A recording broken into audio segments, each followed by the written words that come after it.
वसुदेव सुतं देवं कंसचाणूरमर्दनं देवकी परमानन्दं कृष्णं वन्दे जगद्गुरु। मूकं करोति वाचालं पङ्गुं लङ्घयते गिरिं यत्कृपातमहं वन्दे परमानन्दमाधवम् शङ्करं शङ्कराचार्यं केशवं बादरायणं सूत्रभाष्य कृतौ वन्दे भगवन्तौ पुनः पुनः। ईश्वरो गुरुरात्मेति मूर्तिभेद विभागिने व्योमवद्व्याप्तदेहाय दक्षिणामूर्तये नमः। ओम शांति शांति शांति। तत्वजिज्ञासु सज्जनों, भगवत कृपाथी श्रीमद् भगवद गीताना शांकर भाष्य सहित विचार क्रमानुसार कर्मयोग नामक तृतीय अध्यायना 39મા શ્લોકનો આપણે વિચાર કરી રહ્યા છીએ। આ શ્લોકમાં ભગવાન શ્રી કૃષ્ણએ 38મા શ્લોકમાં જે ઇદમ શબ્દથી સંકેત કર્યો હતો એ બતાવી રહ્યા છે। એટલે ભાષ્યકારે લખ્યું કે કિમ પુનઃ તદ ઇદમ શબ્દ વાચ્યમ યત કામેન આવૃતમિતિ ઉચ્યતે। ઇદમ શબ્દનો વાચ્ય કોણ છે કે જેને કામથી આવૃત એવી રીતે કહેવામાં આવે છે? તો એના ઉત્તરમાં ભગવાન શ્રી કૃષ્ણે કહ્યું કે જ્ઞાન છે। કોણ છે? જ્ઞાન। आवृतम ज्ञानम एतेन ज्ञानिनः नित्य वैरिणा काम रूपेण कौन्तेय दुष्पुरेण अनलेन च। अब भगवाने उत्तर आप्यो। भगवाने कह्युं के ज्ञान आवृत छे। इदम शब्दनो अर्थ छे ज्ञान। એટલે કયો? જ્ઞાનમ આવૃતમ એતેન। એતેન જ્ઞાનમ આવૃતમ જ્ઞાનમ એતેન એટલે કે જ્ઞાન છે એ એતેન આવૃતમ। એતેન એટલે કોણ છે? તો કયું? કામ। હવે એ જેનાથી જ્ઞાન આવૃત થઈ જાય છે એ કામના વિશેષણો બતાવે છે। એ કામ કેવો છે? તો કયો? જ્ઞાનીનઃ નિત્યવૈરી। જ્ઞાનીનો એ નિત્યવૈરી છે। અને દુષ્પૂર છે અને અનલ છે એવા કામ રૂપથી આ જે જ્ઞાન છે એ ઢંકાયેલું છે. કેવી રીતે ઢંકાયેલું છે તો 3 દ્રષ્ટાંત બતાવ્યા.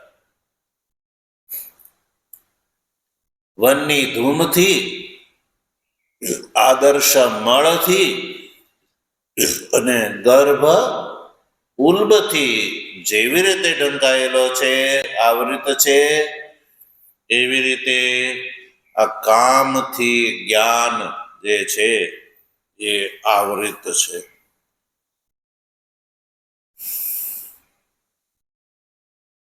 એટલે કે જ્ઞાનને એ ઢાંકી દે છે. શું કરે છે? ઢાંકી દે છે. અને સજ્જનો, જ્ઞાનને એ ઢાંકી દે છે ને, એટલે એ જ્ઞાનીનો નિત્ય વૈરી છે. જ્ઞાનીન નિત્ય વૈરી. કેમ જ્ઞાનીનો કેમ નિત્ય વૈરી? અજ્ઞાનીનો વૈરી નહીં હોય ભાઈ. જ્ઞાનીન નિત્ય વૈરી એવું કેમ કહ્યું? તો જો ભાષ્યકારે સ્પષ્ટ કર્યું. આપણે ભાષ્ય ચાલી રહ્યું છે. જ્ઞાની હિ જાનાતિ અનેન અહમ અનર્થે પ્રયુક્ત ઇતિ પૂર્વમેવ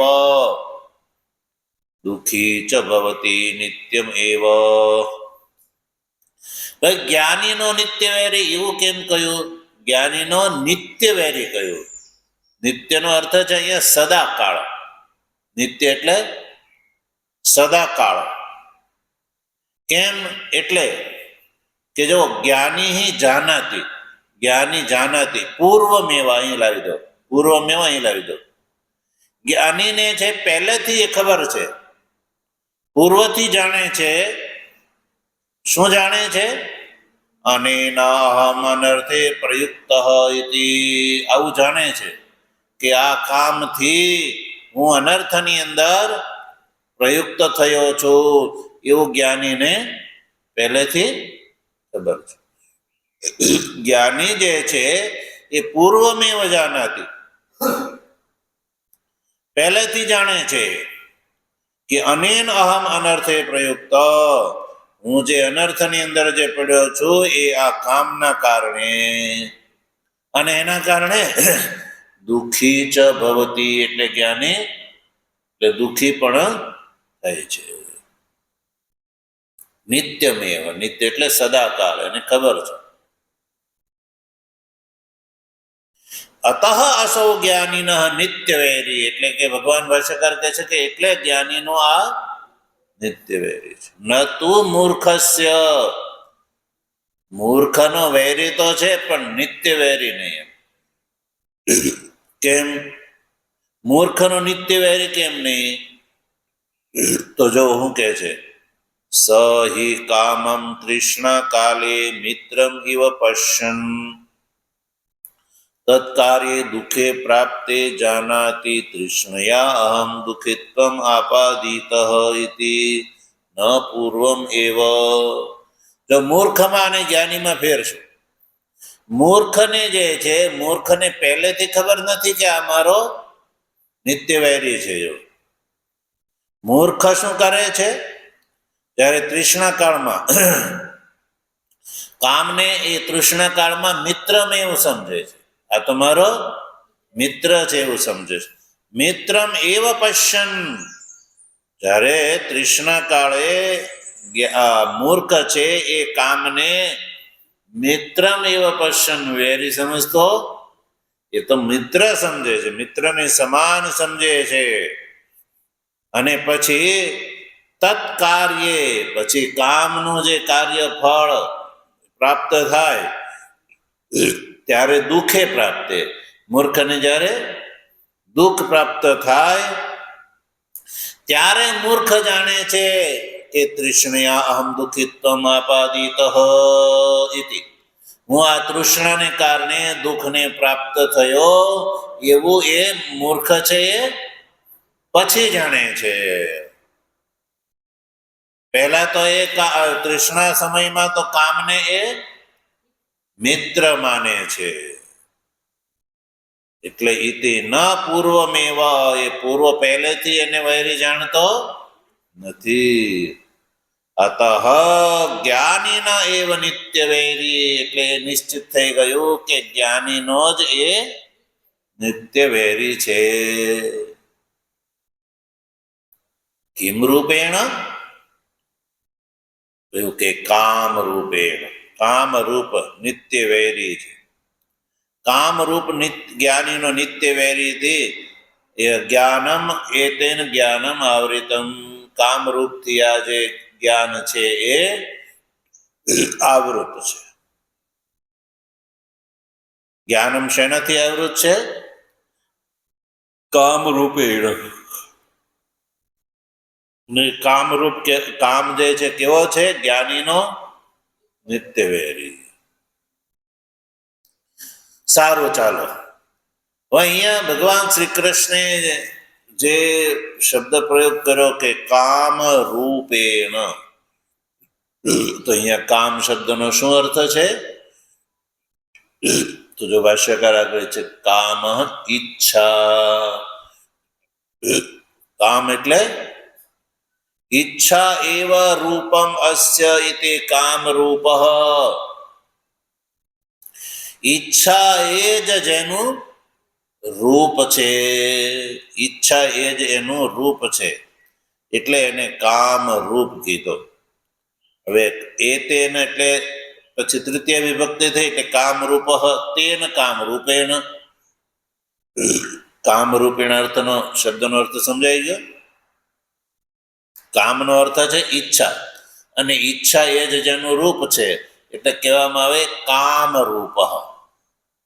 હવે એનાથી આ જ્ઞાન ઢંકાયેલું છે એટલે તૃતીય વિભક્તિ લાગશે ને, એટલે તેન શબ્દનો પ્રયોગ ભાષ્યકારે કર્યો. તેન કામ રૂપેણ એવું લેવાનું. તો તેન કામ રૂપેણ એતેન જ્ઞાનમ આવૃતમ, એનાથી જ્ઞાન છે એ આવૃત. તો આવા કામનું એક વિશેષણ વાપર્યું, જ્ઞાનીનઃ નિત્ય વૈરી. જ્ઞાનીનો જે નિત્ય વૈરી છે એવા કામથી જ્ઞાન ઢંકાયેલું છે. અને પછી બીજું વિશેષણ દુષ્પુરેણ, કામનું બીજું વિશેષણ દુષ્પુર. કેવો છે? દુષ્પુર. દુષ્પુર એટલે શું? જો ભાષ્યકાર શું કહે છે? દુઃખેન પૂર્ણમ અસ્યેતિ દુષ્પુર તેન. પેલા દુષ્પુર શબ્દનો અર્થ કરે છે. દુઃખેન પૂર્ણમ અસ્યેતિ દુષ્પુર, દુઃખથી જેની પૂર્તિ થાય છે, દુઃખથી. દુઃખેન પૂર્ણમ અસ્ય ઇતિ દુષ્પુર એટલે દુષ્પુર છે. તૃતીયામાં દુષ્પુરેણ, દુષ્પુરેણ જ્ઞાનમ આવૃતમ. પછી ત્રીજું વિશેષણ અનલેન. અનલેન જ્ઞાનમ, અનલેન કામરૂપેણ જ્ઞાનમ આવૃતમ. હવે અનલેન નો અર્થ કરે જો. પેલા અનલ શબ્દનો અર્થ સમજો. ન અસ્ય અલમ પર્યાપ્તિ વિદ્યતે ઇતિ અનલઃ. નથી જેની પર્યાપ્તિ, હદ, નથી જેની હદ, પર્યાપ્તિ એટલે હદ, નથી જેની પર્યાપ્તિ. ન અસ્ય અલમ પર્યાપ્તિ વિદ્યતે, જેની પર્યાપ્તિ હદ ન હોય એને કહેવામાં આવે અનલઃ. આવા તેન ચ. હવે એને તૃતીય વિભક્તિ બનાવી દો. અનલેન કામરૂપેણ જ્ઞાનમ આવૃતમ. હવે તો બધા જાણે જ છે, આજે કામ જે છે એની ક્યાંય પર્યાપ્તિ નથી. ભગવાન શ્રી કૃષ્ણએ ગીતાના બીજા અધ્યાયમાં કહ્યું, ભોગૈશ્વર્ય વ્યવસાયાત્મિકા બુદ્ધિ એકાએ કુરુનંદન બહુશાખા હ્યનંતાશ્ચ બુદ્ધયો અવ્યવસાયિનામ. એવું કહ્યું ને.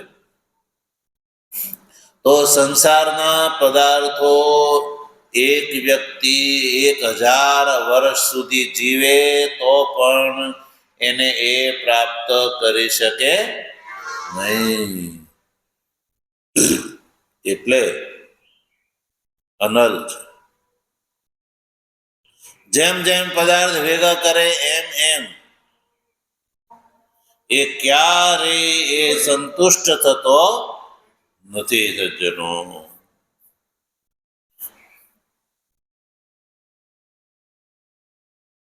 એટલે એક શ્લોક છે, ન જાતો કામઃ કામાનામ ઉપભોગે ન શામ્યતિ હવિષા કૃષ્ણ વર્તમેવ ભૂય એવાભિવર્તતે. કામ એટલે ઈચ્છા જે છે એ કોઈને આજ સુધી પૂરી થઈ નથી અને થવાની પણ. જેમ અગ્નિમાં ઘી નાખતા અગ્નિ વધે કે ઘટે? વધે.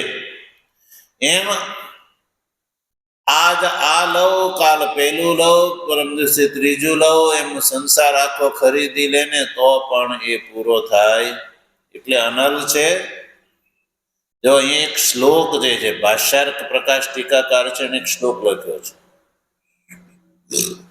નિસ્વો હે કશતમ શતિ દશશતમ લક્ષમ સહસ્રાધિપો લક્ષેશ ક્ષિતિપાલતામ ક્ષિતિપતિ ચક્રેશવત સંપદમ ચક્રેશ પુનઃ ઇન્દ્રતામ સુરપતિ બ્રહ્માસ્પદમ વાંછતિ બ્રહ્મા વિષ્ણુપદમ હરિહરપદમ તૃષ્ણાવધિમ કો ગતઃ. એવું છે. શું કહે છે? નિઃસ્વ, જેની પાસે કાંઈ નથી, એ હું સમજે છે કે 100 રૂપિયા મળી જાય તો 100 રૂપિયા. પછી જેને 100 રૂપિયા મળી જાય ને તો એ શું કહે છે? દશશતમ. 1000 રૂપિયા મળી જાય તો સારું. જેને 10 રૂપિયા મળી ગયા તો એ શું કે 1,00,000 રૂપિયા મળે તો હવે સારું. અને લાખ રૂપિયા કમાતો હોય એ શું કે હવે સહસ્રાધિપ લક્ષેશ 1 કરોડ રૂપિયા મળી જાય તો હવે સારું. એટલે એ એના માટે પ્રયત્નશીલ કર્યા કરે કે હવે કરોડનું લક્ષ્ય છે એમ. પછી ક્ષિતિપાલતા, હવે જે ક્ષિતિપાલ છે, ક્ષિતિનો પાલક રાજા, એ શું છે? ક્ષિતિપતિ. એમ કે હું ચક્રવર્તી રાજા થઈ જાઉં તો સારું. એટલે ચક્રવર્તી રાજા બનવા માટે પ્રયત્નશીલ રહે છે. એ ક્ષિતિપતિનો આનંદને લાભ લેતો નથી. પછી ચક્રેશ શું સમજે છે? ચક્રપતિ કે છે ઇન્દ્રતા, કે છે મને ઇન્દ્રપદ મળી જાય તો સારું. એટલે ચક્રપતિ છે એ અશ્વમેધ આદિ યજ્ઞ કરે. ચક્રવર્તી રાજા છે એ 100 અશ્વમેધ યજ્ઞ કરે તો એ ઇન્દ્ર બની જાય છે. એટલે ઇન્દ્ર બનવા માટે પ્રયત્ન કરે. પછી સુરપતિ બ્રહ્માસ્પદમ, સુરપતિ ઇન્દ્ર એમ છે કે હું બ્રહ્માજીનું પદ મને મળી જાય તો સારું. બ્રહ્માસ્પદમ વાંછતિ, ને બ્રહ્મા વિષ્ણુ પદમ, બ્રહ્માજી છે એ વિષ્ણુના પદને. પછી વિષ્ણુ હરિહર પદમ, હરિહરના પદને. તો તૃષ્ણાવધિમ કો ગતઃ, તૃષ્ણાની કોઈ અવધિ નથી. એટલે અનલ કયો એને ભાઈ.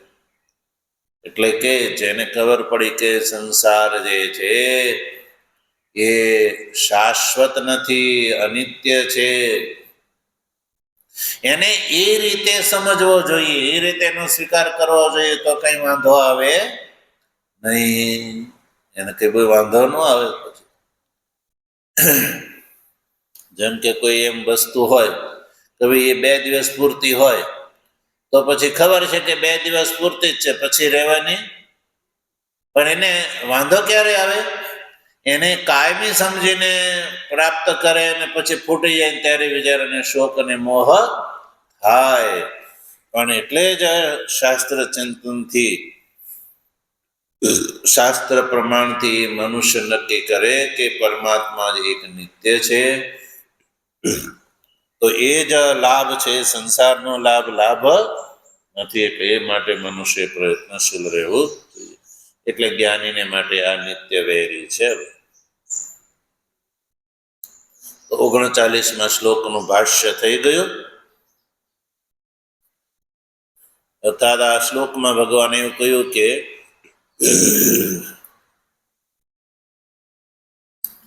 જ્ઞાન છે એ કામથી આવૃત છે. અને કામનું વિશેષણ વાપર્યું કે જ્ઞાનીના નિત્ય વૈરી, જ્ઞાનીનો નિત્ય વૈરી એવા કામથી આ જ્ઞાન આવૃત છે. અને દુષ્પુર એવા કામથી જ્ઞાન આવૃત છે. પછી અનલ એવા કામરૂપથી જ્ઞાન જે છે એ ઢંકાયેલું છે. ભગવાન શ્રી કૃષ્ણે કારણ બતાવી દીધું કે જ્ઞાન છે એ કામથી આવૃત રહે છે. જેવી રીતે વનની ધૂમથી, આદર્શ મળથી, ગર્ભ ઉલ્બથી, એવી રીતે જ્ઞાન છે એ કામથી આવૃત. જ્ઞાનનો અભિપ્રાય છે વિવેક, જ્ઞાનથી અભિપ્રાય છે વિવેક.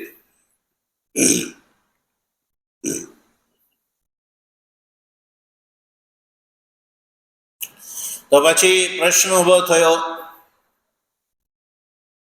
કે કિમ અધિષ્ઠાન પુનઃ કામો. આગલા શ્લોકના અવતરણમાં જો કિમ અધિષ્ઠાન પુનઃ કામ જ્ઞાનસ્ય આવરણત્વેન વૈરી સર્વસ્ય લોકસ્ય ઇતિ અપેક્ષાયામ આહ. તો હવે એવી અપેક્ષા ઊભી થઈ કે સર્વલોકનો જે નિત્ય જે વૈરી છે અને જ્ઞાનનો જે આવરક છે એવો જે કામ છે, એનું અધિષ્ઠાન શું છે, એનું ઘર શું છે, એ રહે છે ક્યાં? એ રહે છે ક્યાં? કિમ અધિષ્ઠાન, એનું અધિષ્ઠાન શું છે? પુનઃ કામ અધિષ્ઠાન કિમ? પુનઃ કામ અધિષ્ઠાનમ કિમ? એનું અધિષ્ઠાન શું છે? કે જે જ્ઞાનસ્ય આવરણત્વેન વૈરી સર્વસ્ય લોકસ્ય, જ્ઞાનને ઢાંકીને સર્વલોકનો વૈરી એવો કામનું અધિષ્ઠાન શું છે? ઇતિ અપેક્ષાયામ આહ. એવી અપેક્ષા થતા ભગવાન આગળ એનો ઉત્તર આપે છે. પણ વચ્ચે એક બીજી વાત કે કેમ ભાઈ એનો અધિષ્ઠાન કેમ પૂછવામાં આવે છે?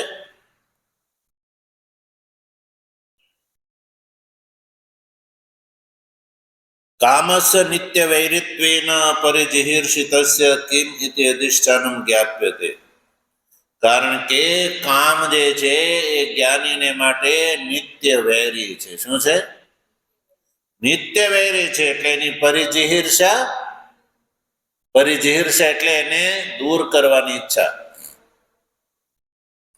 એટલે કે જેને એને દૂર કરવાની ઈચ્છા છે તો એને ખબર પડે કે ક્યાં રહે છે, તો એની બૂચી પકડીને લાવે કે ભાઈ આ અહીંયા બેઠેલો રહે છે. જ્ઞાતે હિ શત્રુ અધિષ્ઠાને સુખેન શત્રુ નિર્વહણમ કર્તુમ શક્યતે. કારણ કે શત્રુનું અધિષ્ઠાન જ્યાં સુધી ખ્યાલ ન આવે કે આ શત્રુ રહે છે ક્યાં, ત્યાં સુધી સુખપૂર્વક શત્રુનું નિર્વહન કરવું શક્ય નથી. એટલે પૂછવામાં આવે છે કે આ જે કામ છે કે જે જ્ઞાનીનો નિત્ય વૈરી છે, જે દુષ્પૂર છે, અનલ છે, એ ક્યાં રહે છે? કારણ કે જ્યાં સુધી એનું ઘરનો ખ્યાલ ન હોય, એનું એડ્રેસ ખબર ન હોય, ત્યાં સુધી એને તમે કેવી રીતે પકડો? એટલે કે છે કે જ્ઞાતે હિ શત્રુ અધિષ્ઠાને, શત્રુનું અધિષ્ઠાન એટલે ઘર જ્યારે જાણવામાં આવે ત્યારે જ એને સુખેના સુખપૂર્વક શત્રુનું નિર્વહન કરવું શક્ય બને છે. બરાબર. તો ભગવાન શ્રી કૃષ્ણ આ જે કામ છે એના ઘર બતાવે છે. ક્યાં રહે છે એ ઘર બતાવે છે. આગળના 40મા શ્લોકમાં બતાવે છે. જો શ્લોકનું ઉચ્ચારણ કરીએ આપણે. ઇન્દ્રિયાણિ મનોબુદ્ધિ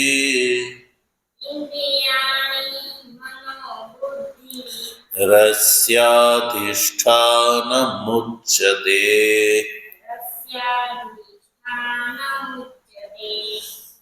એતૈર્વિમોહયત્યેષ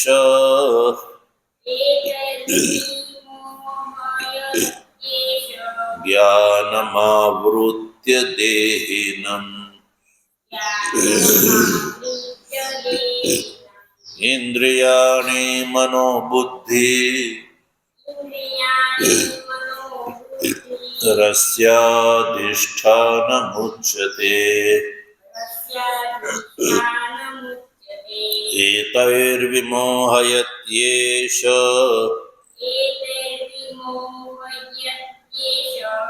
જ્ઞાનમાવૃત્ય દેહિનમ.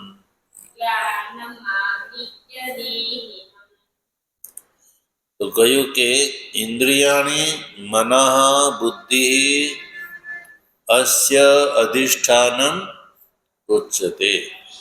એતે વિમોહયતિ એષ જ્ઞાનમ આવૃત્ય દેહિનમ. સંધિ વિગ્રહ થયો.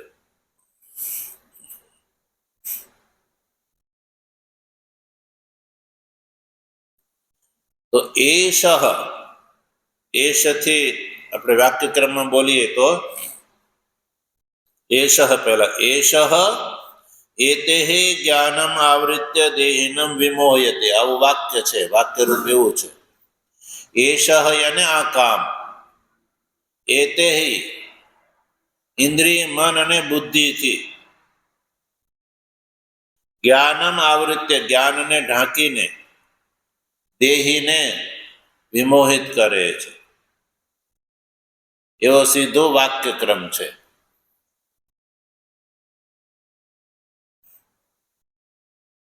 આ જે કામ છે એ દેહ ઇન્દ્રિય મન બુદ્ધિની અંદર રહીને જ્ઞાનને ઢાંકી દે છે.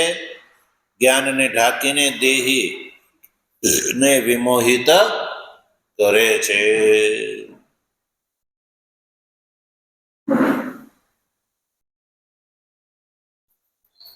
ભાષ્ય જોઈ લો. વાક્યક્રમ સમજવામાં આવી ગયો.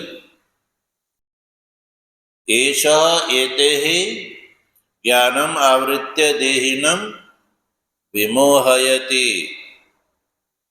તો પૂર્વાર્ધમાં તો એના અધિષ્ઠાન બતાવ્યા 3.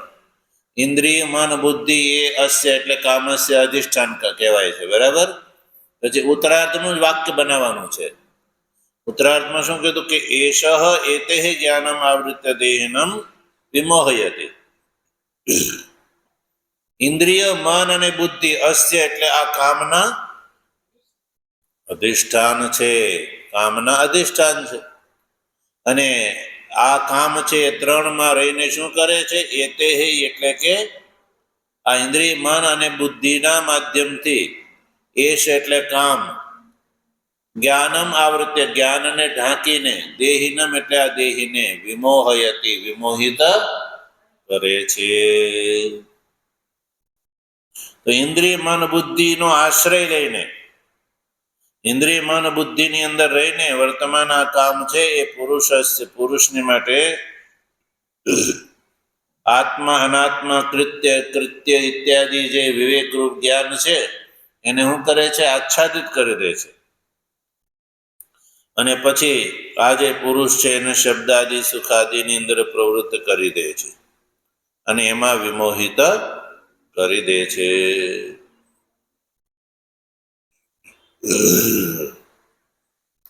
તો ભાષ્ય જો,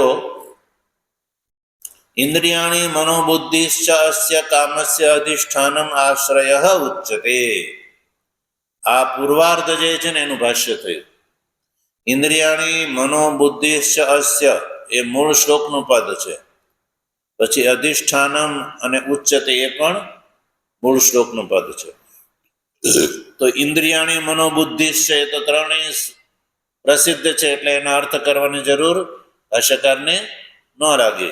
એટલે ઇન્દ્રિય, મન અને બુદ્ધિ અસ્ય અસ્ય અને કામસ્ય, આ કામના અધિષ્ઠાન છે. અધિષ્ઠાનનો અર્થ કર્યો આશ્રય, એટલે ઘર છે. સારું, આમાં રહીને શું કરે છે? ઇન્દ્રિયોનો કામ આદિનો અધિષ્ઠાન પ્રગટ કરે છે. એતેહે એટલે આ દ્વારા, એટલે આશ્રય લઈને.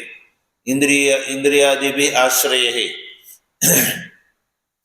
ઇન્દ્રિય મન બુદ્ધિના આશ્રય રહીને શું કરે છે? વિમોહયતી, વિમોહિત કરે છે. વિમોહયત ને વિવિધમ મોહયતી, વિવિધ પદાર્થની અંદર જીવને મોહિત કરે છે. પણ એશ એને આ કામ શું કરીને વિમોહિત કરે છે? જ્ઞાનમ આવૃત્ય વિમોહયતી, જ્ઞાનમ આવૃત્ય વિમોહયતી. જ્ઞાનમ આવૃત્યનો અર્થ કર્યો આચ્છાદ્ય, જ્ઞાનને આચ્છાદિત કરીને એ જે વિમોહિત કરે છે. કોને? દેહીનામ, દેહીને, દેહધારીને, શરીરીણામ, શરીરીને.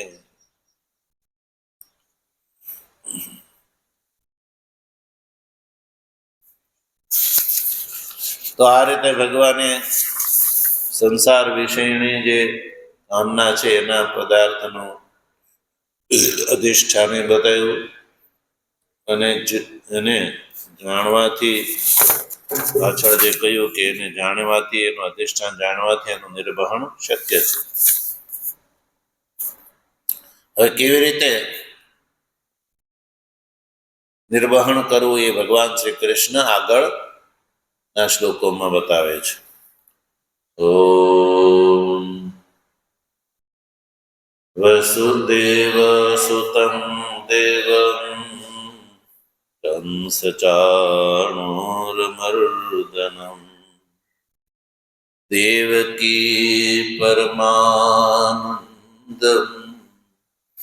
કૃષ્ણં વંદે જગદ્ગુરુમ.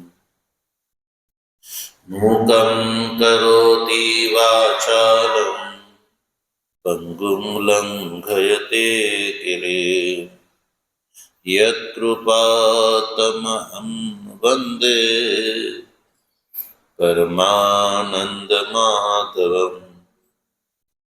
શંકરં શંકરાચાર્યં કેશવં બાદરાયણં સૂત્રભાષ્યો કૃતૌ વંદે ભગવन्तौ પુનઃ પુનઃ. ઈશ્વરો ગુરુરાત્મેતિ મૂર્તિભેદ વિભાગિને વ્યોમવદ્વ્યાપ્તદેહાય દક્ષિણામૂર્તયે નમઃ. ઓમ શાંતિ શાંતિ શાંતિ. સદ